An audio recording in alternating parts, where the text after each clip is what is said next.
Hello everyone, this is John from Western Maine Defensive Tactics. Out here in the woods today, I thought we'd talk about fire starting, and there's 1,000,001 fire starting videos on YouTube. I want to talk about fire starting when it counts, because anybody can come out here and take half an hour to get a fire started. What I'm talking about today is not how I would normally start a fire when I'm out in the woods just coming out for fire time. What I mean is you fall through the ice, you get hurt, you're in real danger of becoming hypothermic. How would you start a fire then? And I just kind of strategically placed myself right here behind this log blowdown, because this is the kind of thing I would look for if I just fell through the ice and was looking to start a fire real quick. Is this an ideal location for a survival shelter or an overnight? No, it's not. It's not what I would look for that. There's too much prevailing wind on this downhill slope. But at the same time, if I need to warm my ass up because I'm freezing, because I'm wet, I'm going to be a little less selective because I know what I need to do. I know I need to get a fire started as soon as possible. And what's going to help me with that is a habit that I developed years ago, and I passed on to my son. My son was going to come out with me for fire time, or what we call fire time today, but he's a little sick. Over the years, I've developed the habit of keeping a plastic bag in my pocket, usually a vest or coat or jacket, whatever I'm wearing outside. And as I go through the woods, I pick pieces of birch bark off the trees. I don't strip a tree. I don't take a tree and just strip all the birch bark off it. Though, if I was truly freezing to death, that's probably what I would do. I'd take the first birch tree I saw and take everything I needed off it. I take a little wisp here and a little wisp there, and if I see a flake on the ground, I'll take it. Because that also makes me more difficult to detect. If I strip a tree, I'm not going to care if I'm freezing to death. Or if I'm lost in the woods, hey, that leaves sign. Somebody looking for me is going to say, hey, wait, somebody stripped that tree. Maybe it was him. And I'm going to leave a lot of foot tracks around so they can find me. But maybe I don't want to be detected or easily detected in the woods. Maybe I'm going to be a little bit more stealthy. And maybe I don't want to ruin that tree. Because you can find birch bark, at least in my environment, on the ground a lot. We just had about 4 or 5 inches of snow last night, and then it came in freezing rain, so we get a pretty good crust.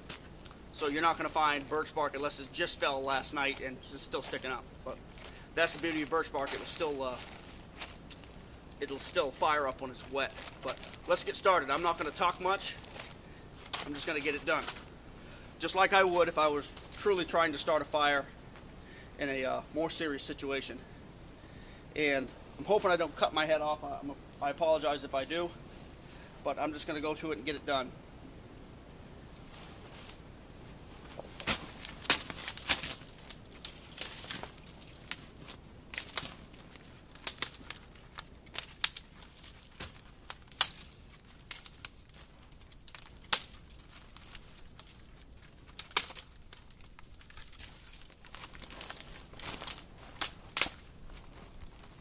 Notice at this time, I'm not cutting a hand drill. I'm going to use something a little bit more eminently practical. I'm going to use this flare.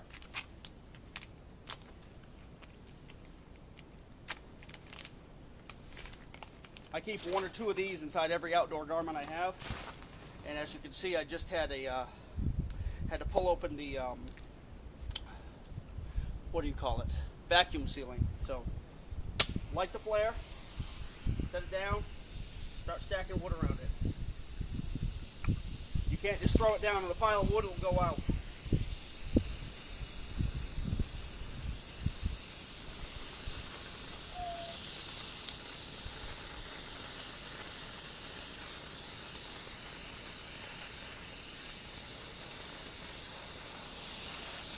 Now I'm going to start getting some smaller twigs. Well, that's flaming up. Of course, everything is coated with ice. Smoky. Good practice, though. These aren't quite so icy because they're underneath this big hemlock bough over here.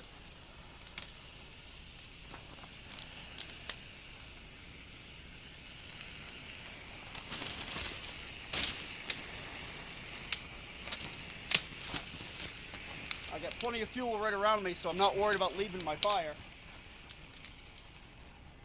I don't need to burn my gloves, though.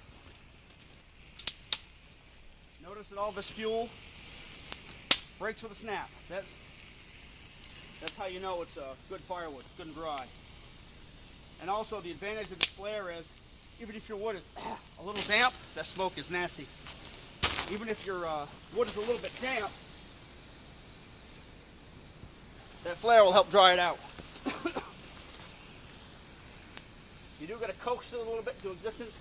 Something I didn't mention is I also cuffed this down to almost bare ground with my boots before I started.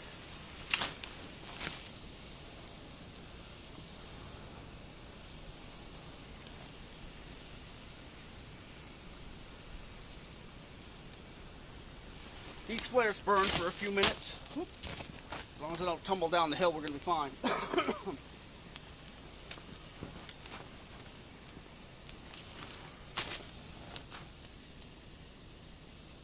There we go, we're starting up. The rule of thumb I like is to have 5 minutes to get a flame about a foot high. And, I forget who introduced me to that idea, and I found it like, I think I was in an EMT class, and a guy that was a para-rescue jumper mentioned that that's what they used as a standard. And I was like, well, that sounds pretty good. All I'm doing is taking small twigs, busting them off. Pretty much fire starting 101. And I'm not taking the time to make a perfect bundle of, pencil-sized twigs and squaw wood and all that kind of stuff. With this, I want to fire in a hurry. And you can see I don't have to coax it. I don't have to worry about my tinder being dry, because I'm not one of these guys that can just cut a hand drill while I'm freezing to death and make a hand drill fire. I've started hand drill fires and bow drill fires and all that before, but I am not good enough to do it in the condition that we're talking about now, i.e. wet, cold, freezing to death. I'm just not that good at it. Under normal circumstances, I would use my Zippo. If the Zippo was unavailable, I have a big ferro rod on my magazine pouch that I carry, and that seems to get the job done too. Also in my backpack, I think that's off camera, I have fire starting rigs that I've been making forever. Of course, I used the one out of my jacket. I didn't use two spares that I actually brought. I made up these things, several of these, years ago, and this has a ferro rod on it. I'm gonna get a little closer. This has a ferro rod on it and a scraper, so you use your knife. But this is two 35mm film cans taped together, soaked with Vaseline. Soaked? How about filled with Vaseline soaked cotton balls? That works pretty good. Rolls right up. You've got tinder and your striker in one little thing. And if there's an error that I've seen in a lot of fire starting, it's having the ignition method close to hand, but not necessarily the tinder that you need. I'm big on tinder, and as I walk through the woods, I'll collect birch bark. I'll collect little twigs. As long as they break with a snap, you know they're dry. And it's going to take a very experienced tracker to know that that twig wasn't there yesterday, especially when you get fresh snow. Especially when you just had a storm that had a lot of wind with it. I'm going to add a little bit more wood to this. So you can see I could add some pretty substantial wood to this here. And I'm not going to whip out my Bowie knife and grab it. I'm just going to break it. That's how I'm going to get my wood. That's how I get 90% of wood. I don't cut much wood at all when it comes to fires. So you can see it's a little smoky because the flare is still going, and I don't know how long it's been going. It's a few minutes now. But the flares work pretty good. I think I got those at Walmart at 2-pack. And I believe they're Orion. That makes a lot of signaling and emergency equipment for the maritime industries. Those aren't a very big flare. It's not like having to cut down a big road flare. It's a 4 or 5 inch flare. In fact, let me put one of those puppies out. No, where the hell did it go? I stuck them in my pocket somewhere.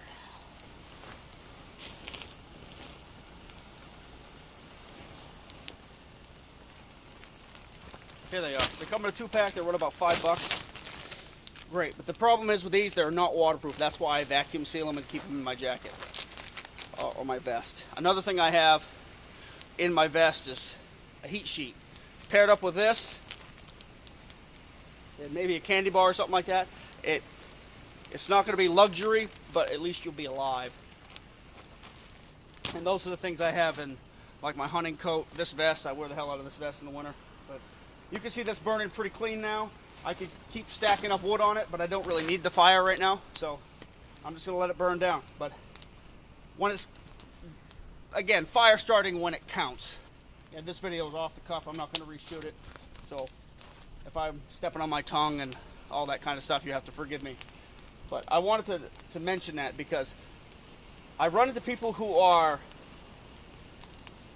learning how to start fires, and they think they have to have all their wood laid out according to size to do it.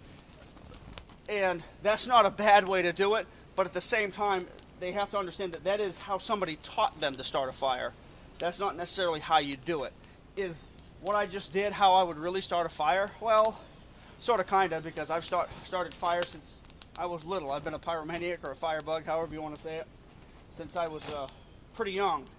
And I've had the luxury of having, let's say, well, growing up on a farm, permissible parents. And it was one of my jobs when I was growing up to burn the baler twines that we had building up. So I would choose a snowbank, and my mission would be for that winter would be to melt the snowbank burning baler twines. And so I ended up stripping wood from the out back of the garage and wherever else I was burning, just to keep the fire going. But you can see that'll give me a pretty good start. It's only gonna sink down a little bit into the snow. The problem with starting a fire here is, as the fire starts, it's going to melt the snow. The coals basically will sink down, and your wood will stay up here. Your coals will be here. It won't. The heat from the coals won't be sufficiently close to your wood to heat it to ignition temperature, so your fire will go out. It's a greenhorn trick. All you're going to do is kick a little bit with your boots and go. And I've also had people tell me that a fire won't burn on a surface like this because it's going to get wet. If you start a decent fire, it's going to take off. I've never had a problem just kicking a hole in the snow with my boots. And ideally, if you're going to camp here, you'd choose a flat area, of course. Scrape it out with a shovel or your boots or whatever, so you won't have to deal with all the slush and snow from the fire. But hey, fire. I'm just going to feed these ends back in here, just so it burns it up a little bit more efficiently. That sort of thing. Anyway, those flares for real emergency fire starting, when it's time to stop bullshitting and get it done. Again, you don't want to reach for your pull yourself out of the pond and go, well, where is a good fireboard and I need a nice hand drill, and find some nice cattails for tinder. Maybe you can do it, but I sure can't. I'm not that skilled. There are probably guys out there that are that skilled that they could, do it buck naked. I can't with my skill set right now.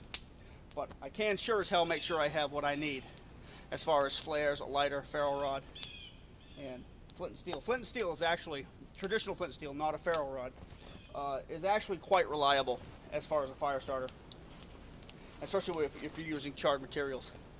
Anyway, I hope that helps you out. Don't forget the birch bark tip. This will stay in my jacket or in my truck.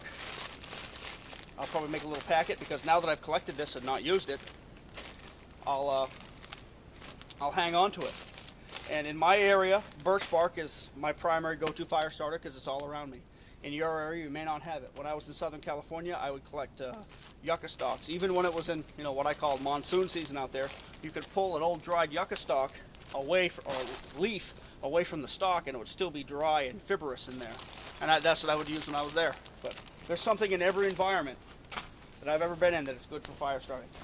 And that's starting to taper out, so I guess we're going to end this video.